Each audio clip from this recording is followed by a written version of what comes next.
In 1202, thousands of crusaders hired Venice to carry them east.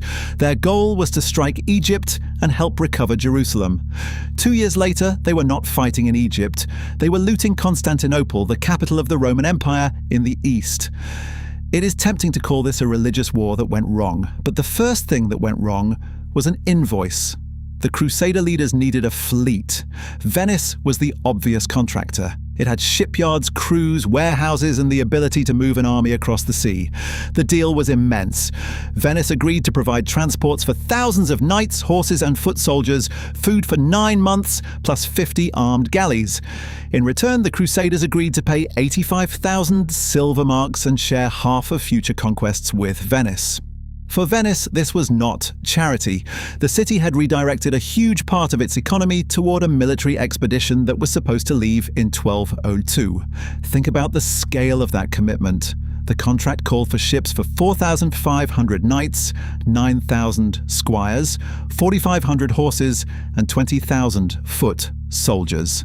Venice had prepared food, crews, and vessels around that plan.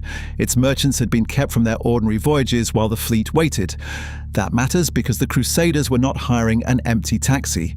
They had asked an entire maritime city to rearrange its economy around their war. But the Crusaders did not arrive in the numbers the plan expected. Some sailed from other ports, some never came. The army in Venice was large enough to feed and house, but not large enough to pay the bill. The exact numbers are debated. The crisis is not. The Crusaders had raised what they could. They were still tens of thousands of marks short.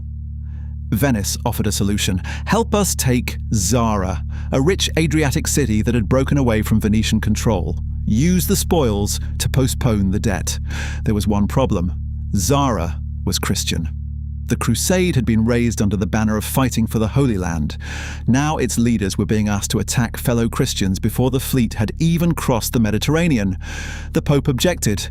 Many crusaders objected too. Some left rather than take part. But the expedition had become a trapped army. It had no money, no easy route to its original target, and no clean way to abandon Venice without the whole project collapsing. This was not a single kingdom with one commander who could issue an order and be obeyed. It was a coalition of nobles, pilgrims, clergy, and Venetians, all with different priorities. The people who controlled the ships had one kind of power. The people who had taken vows to reach the Holy Land had another. Debt forced them into the same decision, but it did not make them agree about it. So, in November 1202, the Crusaders and Venetians captured Zara. That was the first detour. It would not be the last. While the army wintered at Zara, a new offer arrived. Alexios Angelos was the son of Isaac II, a deposed emperor in Constantinople. He wanted the Crusaders to restore his father and put him on the throne beside him. In exchange, he promised 200,000 silver marks. He promised supplies. He promised 10,000 soldiers for the wider crusading effort. He even promised to bring the Eastern Church under the authority of Rome. For men stranded by debt, this was not just attractive. It looked like an escape route. It was also a promise made in exile. Alexios could offer a fortune because he did not yet control the treasury that would have to produce it. The Crusader leaders were being asked to gamble their entire expedition on the idea that, once restored, he could make his own city pay. Not everyone believed it. Many Crusaders still wanted to continue toward the Holy Land, but the leaders who accepted the deal could now tell themselves they were helping the rightful emperor, paying the Venetian debt and strengthening the crusade all at once. That is why the Fourth Crusade did not simply turn around. It found a new destination that seemed to solve every problem on paper. Constantinople was one of the richest cities in the world. It was also Christian, it was also Roman, and it was about to become the collateral for a promise no one could fully deliver.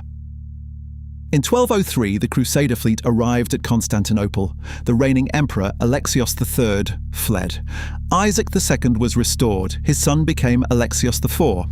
For a moment, the bargain appeared to work. Then reality arrived. Alexios IV did not have a spare fortune sitting in a vault. Raising money meant pressing a population that already saw him as a ruler imposed by foreigners. The city had watched Latin soldiers camp outside its walls. It had watched a foreign fleet force a change of emperor. He did make an initial payment.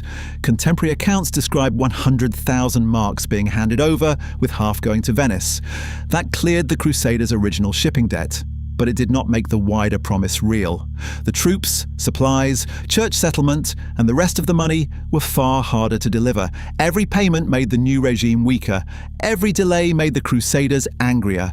Every angry Crusader made the city more hostile. The deal that was supposed to save the expedition had turned Constantinople into a pressure cooker. In early 1204, Alexios IV was overthrown.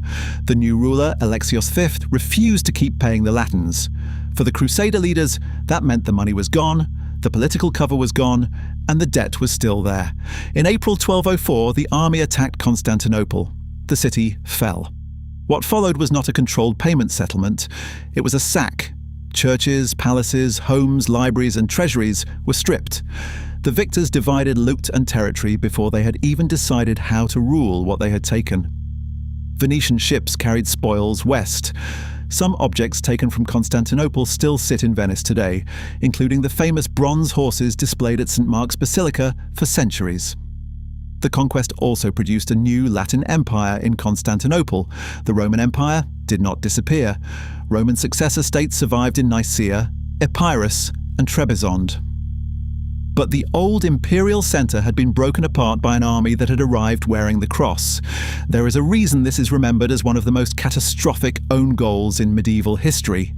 The crusade was supposed to strengthen Christendom against its enemies. Instead, it shattered the richest Christian empire in the Eastern Mediterranean and poisoned relations between Western and Eastern Christians for centuries. Venice emerged with major commercial advantages, territory and prestige. Its merchant state had helped turn a transport contract into a political earthquake. But it would be too simple to say Venice secretly controlled every step from the beginning. The evidence does not prove that. The disaster needed several decisions to happen in sequence. Crusader leaders accepted a massive contract. The army could not pay. Venice pushed for Zara. Alexios IV made a promise that could not survive inside Constantinople. The Crusaders chose conquest when the arrangement collapsed. Rome reclaimed Constantinople in 1261, but it had lost wealth, people, territory, and trust. The empire that returned was not the empire that had existed before 1204. It would survive for almost 2.5 more centuries, but it would never fully recover its old position. That is why calling 1204 the end of Rome is wrong. The Roman Empire in the East continued. Calling it merely a Venetian success is also wrong. Other Crusader leaders made choices at every turn, but 1204 was a wound the recovered empire never fully healed.